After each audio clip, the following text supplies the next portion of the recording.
نحمده ونسلم على رسوله الكريم اما بعد اعوذ بالله من الشيطان الرجيم بسم الله الرحمن الرحيم عن ابن عباس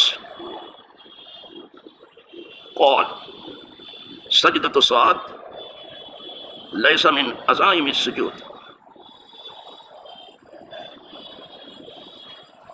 وقد رأيت النبي صلى الله عليه وسلم سجد فيها وفي رواية قال مجاهد قلت لابن عباس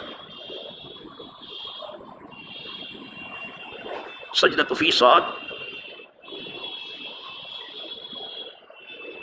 فقرأ ومن ذريته داود وسليمان حتى أتى فبهداه مقتدي فقال نبيكم صلى الله عليه وسلم بمن أمر أن يقتديهم رواہ البخاری۔ یہ سجدہ تلاوت کی پہلی فصل کی آخری حدیث ہے۔ جو برابر تلاوت کرنے والے لوگ ہیں انہیں اتنی بات کا علم ضرور ہونا چاہیے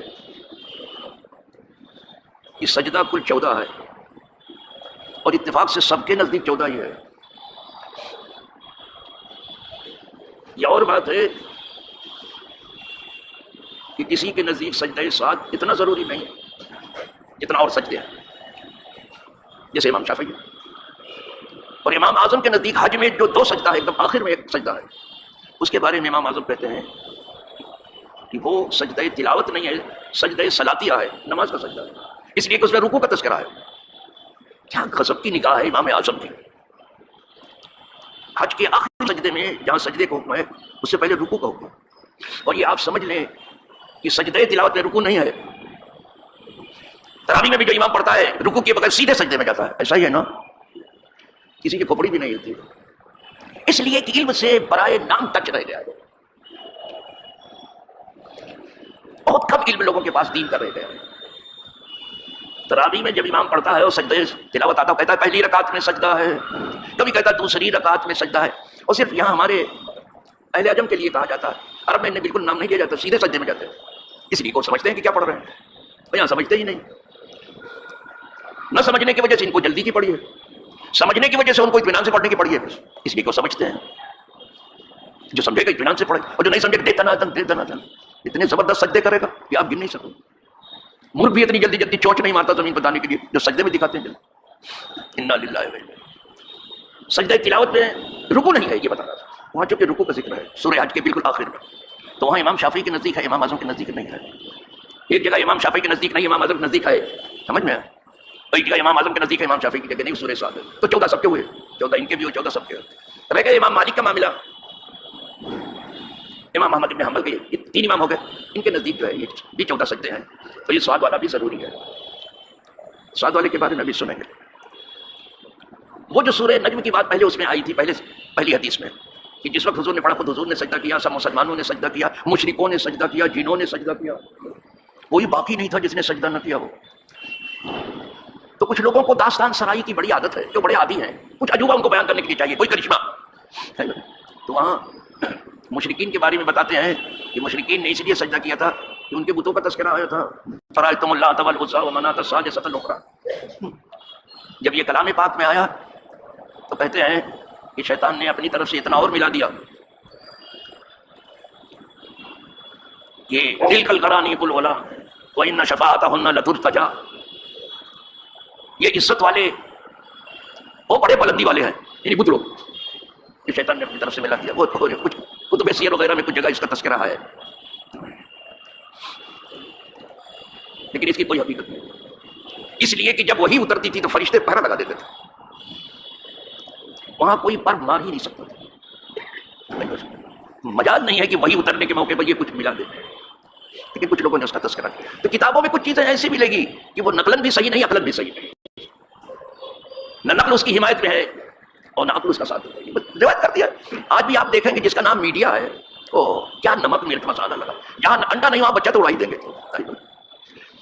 اور یہ آپ نہ سمجھنا کہ انڈیا میں صرف گودی میڈیا، پوری دنیا میں گودی میڈیا ہے، بس صرف اتنا فرق ہے کہ کہیں کچھ زیادہ ہے کہیں کچھ کم ہے. کیا گودی میڈیا ہو، کیا سوشل میڈیا ہو، کیا موزی میڈیا ہو، سب کے دھندے ایسے ہی ہیں. بڑی حسرت سے کہتے ہیں کہ ذرا سا اس کو جو ہے آن کر لیجئے گا ٹھیک سے، ہم جو بیان کر رہے ہیں تاکہ آپ تک خبر پہنچ جائے. یہ کہیں بغیر نہیں رکتے گا، حالانکہ کتنی خبر ہے جو صحیح ہے ان کو خبر تک نہیں، کچھ نہیں معلوم. اصل خبر دھری کی دھری زیادہ تر رہتی ہے اور ادھر ادھر کی باتیں اڑتی ہیں، تو آپ اس پر زیادہ اعتماد مت کرنا. خیر، وہ اس میں سورہ نجم میں اتنا آیا تھا.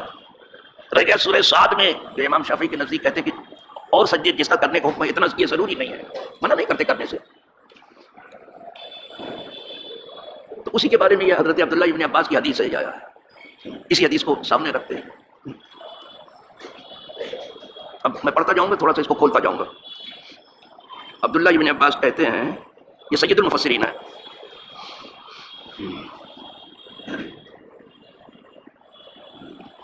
قال سجدۃ صاد لیس من عزائم سجدہ.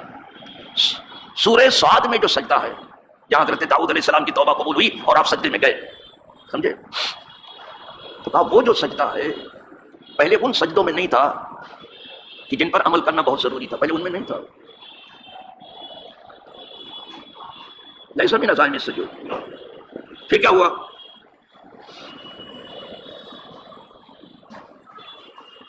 کہتے ہیں وقد رأیت النبی صلی اللہ علیہ وسلم سجد فیہا. کہتے ہیں لیکن میں نے خود حضور کو دیکھا کہ حضور نے سجدہ کیا ہے. لوگ نہیں کرتے تھے لیکن میں نے تو دیکھا ہے کہ خود سورہ صاد کا سجدہ خود حضور نے کیا. حضور نے کیا تو سب امت کو تو پیروی میں پھر کرنا ہی ہے، امامت نے اسی کے لیے.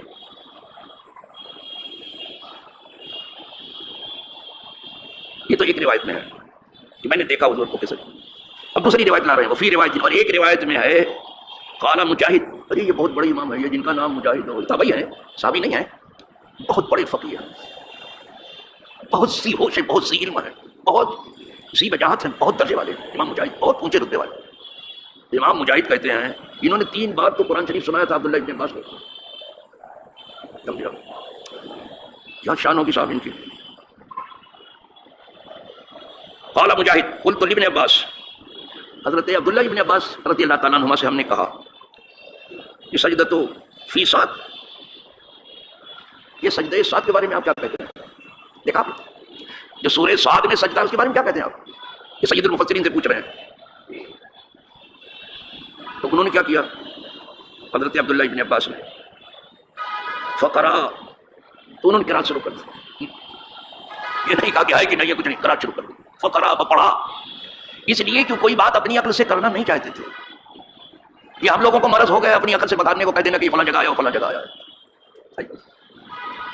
صحابہ کا ادب ہم دیکھتے ہیں کہ اپنی طرف سے کچھ کہنا ہی نہیں چاہتے تھے، تو انہوں نے قرات کی. فقرا، کیا پڑھا وہ بتا رہے ہیں.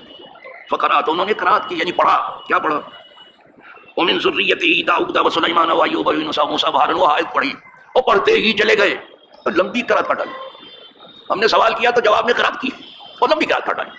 وہاں تک جا کے پہنچے فبہداہ مقتدی. یہاں سب پیغمبروں کا ذکر ہے. کبھی کبھی میں سورہ پڑھتا ہوں یہاں، جس کو یاد ہوگا یاد ہوگا، جس کو نہیں یاد ہے وہ تو ہاتھ باندھے کھڑا رہتا ہے کہ بھیا جلدی رکوع کرو، سجدہ کرو اور ہم کو چھوڑو، اس کی بات چھوڑو. چلو وہاں تک پڑھ لیتے ہیں فبہداہ. یہاں تک جب پڑھ لیا تو وہ تو امام مجاہد ہیں، وہ تو سمجھ گئے. تمام پیغمبروں کو ذکر کر کے فرمایا اے محبوب، جس ہدایت پر یہ لوگ تھے، جو راہ ہدایت کی ہے، ابھی چلو وہی راہ، ان کی اقتدا کرو، ان کی پیروی کرو. اب یہاں ایک سوال پیدا ہوتا ہے کہ حضور کی شان یہ ہے کہ جتنے پیغمبر ہیں سب حضور کے پیچھے چلتے ہیں. حضور متبوع ہے، مقتدا ہے، حضور سب کے پیشوا ہیں، سب سے آگے چلنے والے. تو حضور کو کیسے حکم ہو کہ ان کی اقتدا کرو، پیروی کرو؟ حکم یہ تھا کہ اے محبوب، جو ان تمام پیغمبروں کے اندر الگ الگ خوبیاں تھیں تو اکیلے سمیٹ لو اپنے اندر. یہ ہے سب کی خوبی اپنے اندر اکیلے سمیٹو. یہ ہے اسی لیے کہا گیا حسن یوسف دم عیسیٰ، یہ تھے پیسہ داری. ہاں کہ خوب ہمدارن تو تنہا داری، جو الگ الگ لوگ رکھتے تھے سب آپ کے اندر ہے. یہ ہے بات سمجھ، بات یہ تھی. پڑھ گئے وہاں، بس سمجھ گئے امام مجاہد، انہیں کچھ سمجھانا نہیں پڑا. فقال، اس کے بعد کہا وقال نبیکم صلی اللہ علیہ وسلم من فقال نبیکم صلی اللہ علیہ وسلم ممن امر ان یقتدی بہ، حضور ان میں سے ہیں جن کو حکم دیا گیا تھا کہ جو اگلے تمام پیغمبروں میں خوبیاں تھے اسے آپ اپنے اندر سمیٹ لیں. جب ان میں سے حضور ان کی خوبی لے رہے ہیں تو ہم کیوں نہ لیں؟ ان کی تمام خوبی حضور خود لے رہے ہیں، ہم کیوں نہیں لیں؟ تو حضور نے جو سجدہ کیا تھا ساتھ کا اس لیے کہ میرے بھائی داؤد کی توبہ قبول ہوئی، انہوں نے جو ہے شکرانے میں کیا، تو ان کے شکریہ میں ہم بھی شریک ہو رہے ہیں، ہم بھی سجدہ کر رہے ہیں. اس لیے ہمارے یہاں وہ ضروری ہے ساتھ والا سجدہ. کہا جب ہمارے نبی نے کیا تو امت کیوں نہیں کرے گی حضور کی پیروی میں سجدہ؟ ٹکٹ کرے گی، سیدھے کرے گی سجدہ.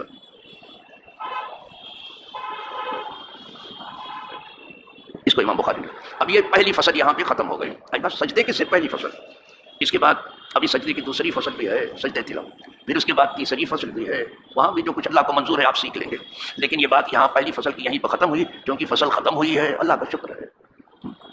امام بخاری اور مسلم کی جو روایتوں سے ہم گزر رہے ہیں، ہمارا طریقہ جب فصل ختم ہوتی ہے تو ہم صلاۃ و سلام پڑھتے ہیں. آپ لوگ تمام اٹھ جائیے اور بارگاہ رسالت میں صلاۃ و سلام شکرانے میں پیش کیجیے کہ ہمارے پاس دھیرے دھیرے کچھ نہ کچھ علم تو پہنچ ہی رہا ہے اور خدا کرے اسے پہنچتا رہے. وآخر دعوانا الحمد للہ رب العالمین.